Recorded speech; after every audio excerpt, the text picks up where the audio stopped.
Hello दोस्तों, स्वागत है आप सबका ट्रेडिंग डायनामिक चैनल पे। दोस्तों, शेयर मार्केट में इन्वेस्टिंग या ट्रेडिंग करना खुद में ही काफ़ी रिस्की माना जाता है, स्पेशली नॉर्थ इंडिया में। इसके बावजूद अगर कोई पर्सन मार्केट में आ जाता है तो उसे मार्केट में आके भी काफ़ी सारा स्ट्रगल करना पड़ता है, क्योंकि इंडियन शेयर मार्केट में इस समय लगभग 7,000 से भी ज़्यादा स्टॉक हैं। तो लोगों को बहुत सारा कन्फ्यूजन हो जाता है कि कौन सा स्टॉक लें, कौन सा छोड़ दें और कब लेना है। सबसे बड़ा क्वेश्चन तो ये होता है, कहीं ऐसे समय पे ना ले लें कि स्टॉक नीचे चलने को ट्राई कर रहा हो और हम वहाँ पे बाई कर लें। तो ये बहुत सारा कन्फ्यूजन हो जाता है कि कौन सा स्टॉक कब लें। तो इसीलिए इस वीडियो में मैं एक सिंपल सी स्ट्रेटजी बताने जा रहा हूँ, जिससे आप स्टॉक मार्केट के best of the best stock find कर सकते हैं और फिर उनमें स्विंग ट्रेडिंग या मोमेंटम ट्रेडिंग जो चाहे आप वो कर सकते हैं। तो बिना टाइम पास किए आइए सीधा आपको ले चलता हूँ स्ट्रेटजी पे। तो इसके लिए आप सिंपल सा आ जाइए गूगल पे और इसमें सर्च करिए सेक्टर रोटेशन। अब यहाँ पे देखिए आपको काफी सारे लिंक आ जाएंगे, उसमें से ये जो मनी कंट्रोल का लिंक दिए देखिए तीसरे नंबर पे यहाँ पे दिख रहा है, इसको ओपन कर लीजिए। ठीक है, अब ये देखिए सेक्टर रोटेशन हमारे सामने खुल चुका है। इसके पहले आपको बता देता हूँ ये सेक्टर रोटेशन है क्या। तो मार्केट में क्या होता है कि काफी सारे सेक्टर्स होते हैं, जैसे कि IT sector, pharma sector, real estate sector. तो काफी सारे सेक्टर्स होते हैं अलग अलग इंडस्ट्री के। तो एक ही समय पे सारे सेक्टर्स नहीं चलते, एक समय पे कुछ सेक्टर्स चलते हैं और बाकी सारे सेक्टर्स कंसोलिडेट करते हैं। और फिर क्या होता है, कुछ समय बाद जो सेक्टर चल चुके होते हैं वो थोड़ा सा रेस्ट करने लगते हैं और जो सेक्टर पहले रेस्ट कर रहे थे वो चलना चालू करते हैं। तो इस तरीके से सेक्टर रोटेशन चलता रहता है हमेशा मार्केट में। ठीक है, तो हमें जब ट्रेडिंग करनी होती है, वो स्विंग ट्रेडिंग हो, मोमेंटम हो या फिर इंट्राडे हो, तो उसके लिए सबसे जरूरी क्या होता है कि प्राइस चलना चाहिए। तो हमें ऐसे सेक्टर्स सबसे पहले ढूंढने चाहिए जो इस समय डिमांड में हो, जो इस समय मोमेंटम में हो। तो उसके लिए हमने ये सेक्टर रोटेशन खोल लिया है और इस साइट पे आने के बाद हमको यहाँ पे काफी सारे सेक्टर्स यहाँ पे दिख रहे हैं लेफ्ट साइड में। देखिए, जैसे bank sector, software service, finance, automobiles, health care, ऐसे ही काफी सारे सेक्टर्स ये देखिए दिए हुए हैं। और उनके नीचे ये देखिए यहाँ पे जैसे बैंक्स में ये देखिए लिखा हुआ है कि ये बुलिश है, यानी कि ये सेक्टर में स्ट्रेंथ है। उसके बाद देखिए जैसे सॉफ्टवेयर में यहाँ पे देखिए नीचे लिखा है कि ये न्यूट्रल, फाइनेंस भी neutral, automobiles neutral, health care bullish है। तो ऐसे ही आपको काफी सारे सेक्टर्स यहाँ पे मिल जाते हैं। तो हमें उन्हीं सेक्टर्स में काम करना है जिसके नीचे बुलिश लिखा हुआ है। समझ रहे हैं, बुलिश मतलब कि ये स्ट्रेंथ में है, इनमें प्राइस अच्छा खासा चल रहा है। देखिए जैसे पावर सेक्टर मैंने बताया था, पावर सेक्टर भी यहाँ पे है और बुलिश लिखा हुआ है, यानी कि ये भी स्ट्रेंथ में है। वैसे ही काफी सारे सेक्टर्स यहाँ पे दिए हुए हैं। तो जिन जिन सेक्टर्स में बुलिश दिया हुआ है उनको हम ओपन करते हैं। जैसे पहला वाला ही ओपन कर लेते हैं, बैंक्स। अब बैंकिंग सेक्टर में जितनी भी बैंकें हैं उनमें भी हमें ये कैटेगराइज करके बता रहा है कि कौन सी बैंक ज्यादा डिमांड में है, कौन सी चल रही है, कौन सी नहीं चल रही है। जैसे एसबीआई देखिए लिखा है very bullish, PNB very bullish, axis bank में लिखा है बियरिश। तो हमें क्या करना है, इन बैंक्स में काम करना है, इन स्टॉक्स में काम करना है जिसमें वेरी बुलिश लिखा है, बुलिश वाले में भी नहीं। जैसे देखिए कोटक महिंद्रा में लिखा हुआ बुलिश, तो हमें उसमें क्यों जाना है जब हमारे पास और उससे भी अच्छे स्टॉक है। जैसे देखिए union bank, IDBI bank, IndusInd bank, sorry Indian bank, IOB bank, yes bank, इसको क्रॉस कर देंगे क्योंकि इसमें केवल बुलिश है। इंडसइंड बैंक भी है। तो इस तरीके से जितने भी बुलिश वाले स्टॉक्स हैं उनको हमें एनालाइज करना है। तो अब हमें स्टॉक्स मिल गए, मार्केट के बेस्ट स्टॉक मिल गए हमें, जो इस समय काफी अच्छी तेजी में है। अब हमें ये देखना है हमारी एंट्री इनमें बनती है कि नहीं, और ये भी हमें चेक करना है कि भाई ये जो साइट हमें स्टॉक्स दे रही है कि सही है भी कि नहीं। तो उसके लिए जो स्टॉक लिखे हुए हैं जैसे एसबीआई, पीएनबी, जिनके लिए नीचे वेरी बुलिश लिखा हुआ है, उनको ओपन करते हैं। जैसे ये पीएनबी को ओपन करते हैं, पंजाब नेशनल बैंक। और ये जब ओपन हो जाए तो इसको ऊपर की तरफ स्क्रॉल करिए थोड़ा सा, तो आपको इसका चार्ट मिल जाएगा। ये देखिए चार्ट, हमें इस चार्ट को ही एनालाइज करना है।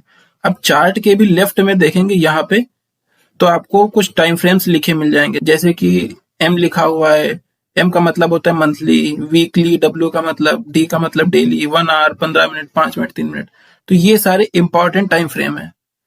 इन पे ही हमें देखना है कि हमारा चार्ट जो है स्टॉक वो अप ट्रेंड में है कि नहीं, ये हमें देखना है। अब जिनको ट्रेंड्स के बारे में भी कुछ खास पता नहीं है, उनके लिए मैं 2 मिनट में फटाफट एक्सप्लेन कर देता हूं कि हमें एग्जैक्टली क्या देखना है चार्ट में। तो आपने देखा होगा कि जब कोई स्टॉक ऊपर की तरफ चलता है तो वो कुछ ऐसे चलता है, ऐसे ऊपर जाता है, फिर थोड़ा सा नीचे आता है, फिर थोड़ा ऊपर जाता है, फिर थोड़ा सा नीचे आता है, फिर थोड़ा ऊपर, फिर थोड़ा नीचे। तो ऐसे ये स्विंग्स बनाते हुए चलता है, स्टेप्स बनाते हुए चलता है। कभी भी प्राइस एक लाइन में नहीं चलता, ऐसे स्टेप्स बनाते हुए चलता है। और ये जो एक ऐसे राउंड बनाता है, इसे हम स्विंग बोलते हैं। अब स्विंग वर्ड कहाँ से आया है? जो हम लोग झूला झूलते हैं उसको ध्यान से देखेंगे तो उसका पाथ लगभग ऐसे ही होता है, ऐसे ऐसे ऐसे झूला चलता है, तो वहीं से ये स्विंग आया है। तो ये जो एक बार प्राइस ऐसे बनाता है, इसे हम एक स्विंग बोलते हैं। अब हमें देखना ये है कि जो भी स्टॉक हम एनालाइज कर रहे हो उसमें लगभग इस तरीके के 2 बार स्विंग्स बन चुके हों और प्राइस दूसरे स्विंग के ऊपर हो, तो स्ट्रक्चर आपको कुछ ऐसा दिखेगा। अब यहाँ पे एक सिंपल से अगर आप लाइन कीजिए स्टॉप के ऊपर, तो कुछ ऐसा स्ट्रक्चर दिखता है। हमें चार्ट पे स्पेशली देखना है कि ऐसा स्ट्रक्चर या तो बन चुका हो पहले से ही, या तो अभी ये बन रहा हो, ये फॉर्म हो रहा हो। हमें उन्हीं स्टॉक्स में एंट्री लेनी है। ये स्ट्रक्चर बेसिकली हमें ये दिखाता है कि स्टॉक अप ट्रेंड में आने वाला है। अभी तक जो अप ट्रेंड में नहीं था, नीचे की तरफ गिर रहा था, वो अब अप ट्रेंड में आने वाला है, ऊपर की तरफ चलने वाला है। तो ये पहला स्टेप होता है जब स्टॉक ऊपर की तरफ चलना चालू करता है, तो हम वहीं पकड़ लेंगे। और कोई कोई स्टॉक आपको ऐसा मिलेगा जो पहले से ही ऐसे ऐसे चल रहा होगा, तो वो तो और ही अच्छा है। उसमें फिर हमें उतना भी देखने की जरूरत नहीं है, बस हम छोटे टाइम फ्रेम पे एक बार देखेंगे एंट्री बन रही है कि नहीं और एंट्री ले लेंगे, क्योंकि वो स्टॉक तो ऑलरेडी अच्छा है। ठीक है, तो बेसिकली हमें ये वाला स्ट्रक्चर देखना है, जिसमें भी ये स्ट्रक्चर बन रहा होगा हम उसमें एंट्री लेंगे। अब आ जाइए, चलते हैं चार्ट पे। चार्ट पे आके मैं आपको सबसे पहले इस स्ट्रेटजी की पावर दिखा देता हूँ। ये देखिए भारत डायनेमिक्स का चार्ट है, बीडीएल का। इसमें कुछ महीने पहले ही सेम स्ट्रक्चर बना था। ये देखिए, ये पहला स्विंग, ये दूसरा स्विंग, और ये यहाँ पे प्राइस ऊपर निकल रहा था, है ना। यहाँ पे प्राइस ऊपर निकल रहा था। जैसे ही प्राइस इसके ऊपर निकला, हमने यहाँ पे एंट्री बनाई थी। और उसके बाद देखिए स्टॉक ने यहाँ से कितना अच्छा रिटर्न दिया। यहाँ से ये लगभग इसने 45% के आसपास रिटर्न दिया, बट हम उतना तो नहीं ले पाए। जब यहाँ पे प्राइस थोड़ा सा रुकने लगा था, यहाँ कहीं पे, तो हम लोग 30% के आसपास लेकिन निकल गए थे, और उसके बाद प्राइस फिर से थोड़ा सा नीचे गिरने लगा। तो ये सब तो मार्केट में होता रहता है, बट यहाँ पे कितना अच्छा रिटर्न इसने जनरेट करके दिया। सेम तरीके का एक दूसरा स्टॉक था, गार्डन रिच शिप बिल्डिंग। इसमें भी सेम पैटर्न बना था। यहाँ पे देखिए, ये देखिए ये पहला स्विंग, ये दूसरा स्विंग, एंड ये इसका ब्रेकआउट आया। तो हमने यहीं पे इसमें एंट्री बनानी चालू कर दी थी, जैसे इस लाइन के ऊपर निकला।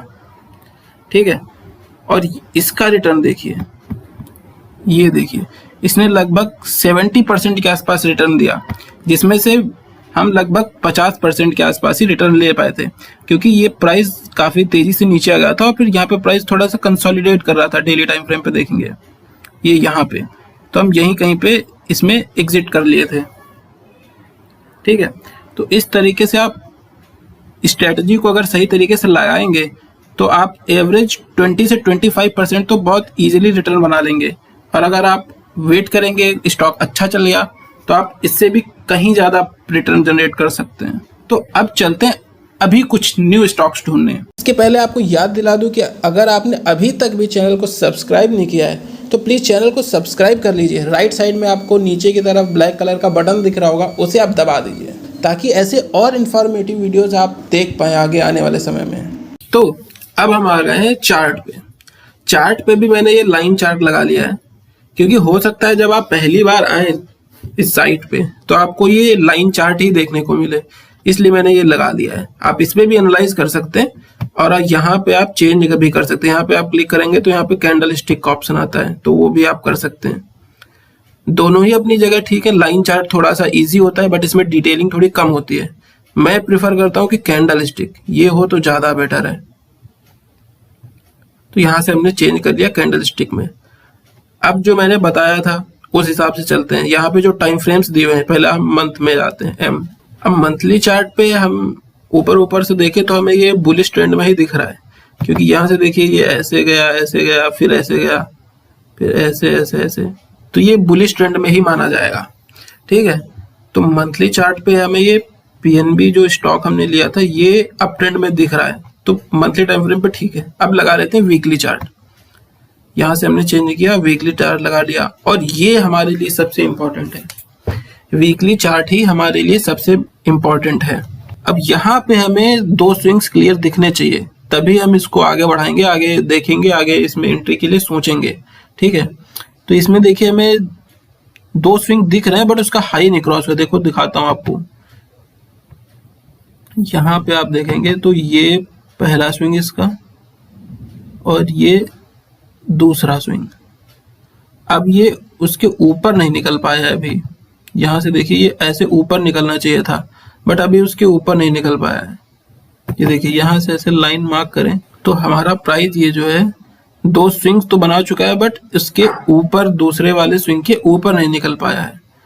तो ये स्टॉक यानी कि अच्छा है, आगे आने वाले समय में अच्छा कर सकता है, बट अभी एकदम बाउंड्री लाइन पे रुका हुआ है। तो हम इसे क्या करेंगे, अपना जो भी ब्रोकिंग ऐप आप इस्तेमाल करते हैं इसको उस वॉच लिस्ट में ऐड कर लेंगे और कुछ दिन तक ट्रैक करेंगे। अगर ये उसके ऊपर सस्टेन करने लगता है अगले वीक या उसके अगले वीक, तो फिर हमें इसमें एंट्री लेने का सोचना है। डेली टाइम फ्रेम पे भी एक बार इसको देख लेते हैं। ये देखिए डेली टाइम फ्रेम पे तो हमें प्रॉपर अप ट्रेंड में दिख रहा है, और ये जो लेवल हमें दिख रहा है ये 115 का लेवल, जहां से यहाँ पे कुछ कैंडल्स नीचे की तरफ आई हैं, अगले हफ्ते अगर इनके ऊपर निकलता है तो डेली टाइम फ्रेम पे भी हमें एक अच्छा ब्रेकआउट देखने को मिलेगा, और वीकली में भी हमें इसके ऊपर निकलते हुए देखने को मिल जाएगा। तो मोस्ट प्रोबेबली अगर अगले हफ्ते मार्केट अच्छे कंडीशन में रहा तो ये स्टॉक ब्रेकआउट दे देगा, और यहाँ पे हमें काफी अच्छी एंट्री मिल सकती है। तो ये एक अच्छा स्टॉक हमें मिल गया, बुलिस वहां पे लिखा भी था, और ये स्टॉक भी अच्छा हमें दिख रहा है। इसी तरीके के कुछ और स्टॉक्स आइए देख लेते हैं, ताकि आपको पूरा आइडिया मिल जाए कि कैसे कैसे स्टॉक हो सकते हैं। इसके बाद ये बैंक्स में ही एक और स्टॉक देख लेते हैं, जैसे कि ये आईओबी बैंक लिखा हुआ है, इसके नीचे भी वेरी बुलिश लिखा हुआ है, तो इसको भी हम ओपन कर लेते हैं। अब इसके चार्ट में भी हम सबसे पहले मंथली चार्ट लगा लेते हैं।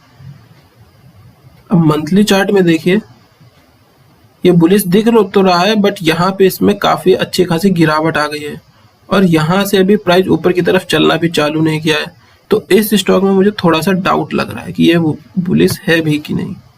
अब ये देखिए पीएनबी में हमने कैसा स्ट्रक्चर देखा था कि वो ऐसे ऐसे बना रहा था, ऊपर की तरफ बनाने का ट्राई कर रहा था, बट इसमें देखिए ये पहला स्विंग हमारा हो गया, और दूसरा स्विंग भी उसको क्रॉस ही नहीं किया, तो इसको हम दूसरा स्विंग गिनेंगे भी नहीं, ये अभी पहले स्विंग के अंदर ही है। तो इसमें अभी केवल एक ही स्विंग बना है, इसमें दूसरा स्विंग तो बना ही नहीं है। वो कुछ ऐसे बनेगा, अगर बनेगा तो ऐसे जाएगा, और फिर ऐसे जब निकलने लगेगा तो फिर हम इस लेवल के ऊपर एंट्री करेंगे। तो ये स्टॉक तो अभी एंट्री लेने लायक बिल्कुल भी नहीं है। तो यही तो हमें चेक करना है, क्योंकि इस साइड में वेरी बुलिश लिखा हुआ था वहां पे पहले, बट हमने इसे ओपन किया तो वहां पे हमें चार्ट कुछ उतना अच्छा नहीं दिख रहा है, तो इसे हम रिजेक्ट कर देंगे। तो इसमें कुछ स्टॉक्स को आप एनालाइज करिए और देखिए पीएनबी जैसे कुछ और स्टॉक्स निकलेंगे, या फिर इससे भी अच्छे कुछ स्टॉक निकलेंगे, उनको आप अपनी लिस्ट में लगाइए और उनको लगातार ट्रैक करिए। अब कुछ और सेक्टर्स के भी स्टॉक देख लेते हैं, जैसे बैंक्स के बाद हमें हेल्थ केयर देखने को मिल रहा है, तो हेल्थ केयर खोल लेते हैं। अलग अलग सेक्टर्स के आपको एक दो स्टॉक दिखा दूं ताकि आपको कंफर्मेशन मिल जाए कि कैसे ये स्ट्रेटजी काम करती है। जैसे कि यहाँ पे है तो देखिए यहाँ पे टोरेंट फार्मा, मैनकाइंड फार्मा, ये दो बुलिश दिखा रहे हैं, बाकी में सारे बियरिश हैं, फोर्टिस, ग्लेनमार्क, ये सारे हैं। मैनकाइंड फार्मा पहले खोल लेते हैं हम। तो ये खुल गया मैनकाइंड फार्मा का स्टॉक। अब इसमें भी मंथली चार्ट लगाते हैं, तो मंथली चार्ट पे हमें ये बुलिश ट्रेंड में ही दिख रहा है ना। ये देखिए ऐसे ऐसे ऐसे, तो ये अच्छे खासे बुलिश ट्रेंड में है। अब इसमें लगा लेते हैं वीकली चार्ट, जो कि हमें सबसे इम्पोर्टेंटली देखना है। वीकली चार्ट में देखेंगे तो वीकली चार्ट में भी हमें ये कभी उतना ज्यादा गिरा हुआ या डाउन ट्रेंड में गया हुआ दिख ही नहीं रहा है, क्योंकि ये देखिए यहाँ से प्राइस लगातार ये ऐसे स्विंग्स बनाते हुए ही चल रहा था। यहाँ पे थोड़ी सी गिरावट हुई, उसके बाद फिर ये देखिए स्विंग बना के उसके ऊपर निकलने का ट्राई कर रहा है। तो ये स्टॉक ऑलरेडी बुलिश ट्रेंड में ही है, हमें जस्ट इसमें एंट्री लेने का देखना चाहिए। अब लगा लेते हैं इसमें डेली टाइम फ्रेम, क्योंकि वीकली और मंथ में तो हमें ये स्टॉक अच्छा ऑलरेडी लग ही रहा है। अब एंट्री के लिए ये देखिए डेली टाइम फ्रेम पे आएंगे, जैसे कि यहाँ पे देखेंगे तो प्राइस थोड़ा सा रुक रहा है। तो जैसे ही इस कैंडल के ऊपर निकलने लगता है तो इसमें भी हम आराम से एंट्री बना सकते हैं। तो ये भी काफ़ी एक अच्छा स्टॉक है। तो ज़्यादातर ये साइड जो हमें वेरिएबल इसमें दिखाती है वो स्टॉक अच्छे ही निकल रहे हैं। अब कुछ और सेक्टर को देख लेते हैं, जैसे कि यहाँ पे और काफ़ी सारे सेक्टर्स दिए हुए हैं, जैसे कि ये ऑयल एंड गैस देख लेते हैं। इसमें आएंगे तो देखिए पहले नंबर पे रिलायंस दिया हुआ है, उसके बाद आईओसी, हिंद पेट्रो, बीपीसीएल, ये सारे काफ़ी बुलिश दिए हुए हैं। जैसे चेन्नई पेट्रो, इसको खोल लेते हैं। ये चेन्नई पेट्रो का चार्ट खुल गया। अब इसमें भी हम मंथली चार्ट सबसे पहले लगाते हैं। मंथली चार्ट में देखिए काफ़ी अच्छा दिख रहा है, काफ़ी बुलिश स्टॉक दिख रहा है। वीकली चार्ट लगा लेते हैं। वीकली चार्ट में भी देखिए इसमें काफ़ी अच्छे स्विंग्स बना के यहाँ भी ऊपर हमें निकलता हुआ दिख रहा है। ये देखिए ये पहला स्विंग, ये दूसरा स्विंग, अभी उसके भी ऊपर ट्रेड कर रहा है। तो यानी कि ये तो बेस्ट एंट्री की पोजीशंस में है। जैसा स्ट्रक्चर हम देख रहे थे वैसा ही सेम स्ट्रक्चर ये ऑलरेडी बना के बैठा हुआ है स्टॉक। तो ये तो काफ़ी सही लोकेशन पे है। अब डेली टाइम फ्रेम पे भी इसको देख लेते हैं कि इसमें फाइनली एंट्री बनाई जा सकती है कि नहीं। तो यहाँ पे भी देखिए हमें काफ़ी अच्छा ब्रेकआउट देखने को मिल रहा है। मतलब तीनों टाइम फ्रेम पे, मंथली, वीकली, डेली, सभी पे हमें काफ़ी अच्छे ब्रेकआउट के साथ और अच्छे ट्रेंड में दिख रहा है। सब पे 2-2, 3-3 स्विंग्स बने हुए हैं ऑलरेडी। तो ये स्टॉक काफ़ी अच्छा निकल के आया है। एंड ऑयल एंड गैस का है, चूँकि ऑयल एंड गैस में काफ़ी समय से अच्छी खासी स्ट्रेंथ देखने को मिल रही है, सारे स्टॉक अच्छा कर रहे हैं। तो ये उसमें से काफ़ी अच्छा स्टॉक हमें भी मिल गया। अब इसमें आप एक और एडिशनल इंडिकेटर भी लगा सकते हैं ताकि आपको और करेक्ट इन्फॉर्मेशन मिले। उसके लिए आप यहाँ पे इंडिकेटर्स में जाएंगे तो यहाँ पे सर्च करिए RSI। तो इसका फुल फॉर्म होता है रिलेटिव स्ट्रेंथ इंडेक्स। इसको आप लगा लीजिए, है ना। ये आप लगा लेंगे तो आपको ये नीचे लाइन जैसा दिख जाएगा आपको।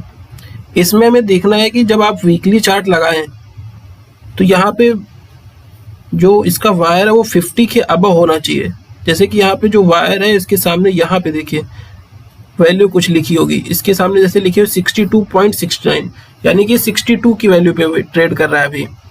तो हमें जनरली देखना है कि जो भी हम स्टॉक लें वो 50 के ऊपर हो, जो कि इसका कुछ लेवल यहाँ पे बनता है 50 के ऊपर, यहाँ इस लेवल के ऊपर हो और यहाँ पे 2 स्विंग्स बन चुके हो, तो फिर हम एंट्री लेंगे। अब ये इंडिकेटर मैंने क्यों इस्तेमाल किया, क्योंकि इससे हमें एक और एडिशनल कंफर्मेशन मिल जाती है कि यहाँ पे स्विंग्स भी बने हुए हैं और इसमें प्राइस भी 50 के ऊपर है। तो 2 जगह से कंफर्मेशन मिल गया। और साइट ने तो हमें ये पहले ही से बता के दिया था कि ये बुलिश स्टॉक है, तो हमें 3-4 तरीके से कंफर्मेशन मिल गई कि ये वाकई में ऊपर जाने के लिए तैयार है। ठीक है, अब आइए कुछ लास्ट एग्जांपल आपको कुछ बियरिश स्टॉक के भी दिखा देता हूँ ताकि आपको पता चले कि किस तरीके के स्टॉक से आपको बच के रहना है। अब एक और स्टॉक का मैं आपको एग्जांपल दिखाना चाह रहा था, यस बैंक का। ये काफ़ी सारे लोगों का फेवरेट है ना, क्योंकि ये 20 रुपए का है। काफ़ी सारे लोग इसमें इंटरेस्ट दिखाते हैं। इसका चार्ट आपको दिखाना था। देखिए मंथली चार्ट पे इसको देखिए, ये कभी 400 के आसपास ट्रेड करता था और गिर गिर के अभी 20 रुपए का बचा हुआ है। अभी इसमें काफ़ी सारी न्यूज़ चलती रहती है कि इसका उद्धार हो जाएगा, ये अभी चलना चालू करेगा, ये टाई अप हो रहा है बैंक के साथ, उसने इसमें पैसा इन्वेस्ट किया है। पर चार्ट पे हमें क्या दिख रहा है वो देखते हैं। अब चार्ट पे देखिए मंथली टाइम फ्रेम पे, तो इसमें क्या हमें बुलिश ट्रेंड दिख रहा है? दिख ही नहीं रहा। देखिए यहाँ से ये कुछ अगर शॉर्ट टर्म देखेंगे तो ऐसे गया, ऐसे गया, ऐसे, तो ये तो कोई ट्रेंड ही नहीं हुआ, ये तो साइडवेज मार्केट हो गई। देखिए ट्रेंड कब बनता है? ट्रेंड जब प्राइस ऐसे चले, ऐसे ऊपर की तरफ चले, और ये कैसे चल रहा है? ऐसे साइड में।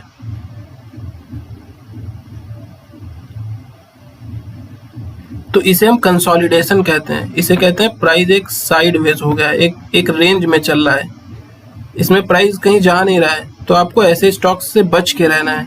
इसको एक बार वीकली चार्ट में भी आपको दिखा देता हूँ कि इसमें कहीं शॉर्ट टर्म में कोई अच्छा पैटर्न तो नहीं बनना है। बट यहाँ पे भी देखिए, अगर आप देखेंगे ऊपर की तरफ जब चलना चालू किया तो इसको अगर एक ही कैंडल को अगर एक स्विंग इसको मान लेते हैं तो भी ये देखिए दूसरे स्विंग के नीचे आके प्राइस रुक गया है।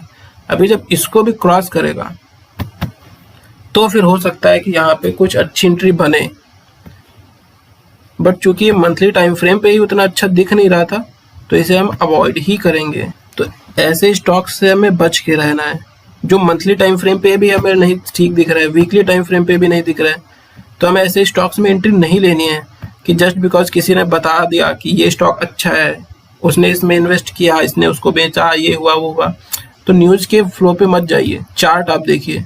तो आई होप आप समझ गए होंगे कि हमें चार्ट में एग्जैक्टली क्या देखना होता है। ये मैंने आपको इस वीडियो में सिखा दिया है, जो भी जरूरी चीज़ देखनी होती है वो मैंने आपको सिखा दिया।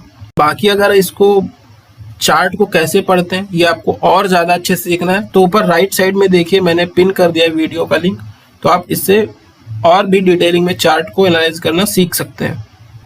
बाकी ये स्ट्रेटजी आप अगर सीख गए तो आप काफ़ी अच्छे से स्टॉक्स को आइडेंटिफाई कर सकते हैं, उनमें एंट्री बना सकते हैं और प्रॉफिट निकाल सकते हैं, और इसमें ज़्यादा समय भी नहीं लगता है। देखिए आपको जस्ट गूगल पे जाना है, सेक्टर रोटेशन सर्च करिए, इस साइट पे आइए, यहाँ पे देखिए कि कौन कौन से सेक्टर बुलिश हैं, ठीक है, उनको ओपन करिए।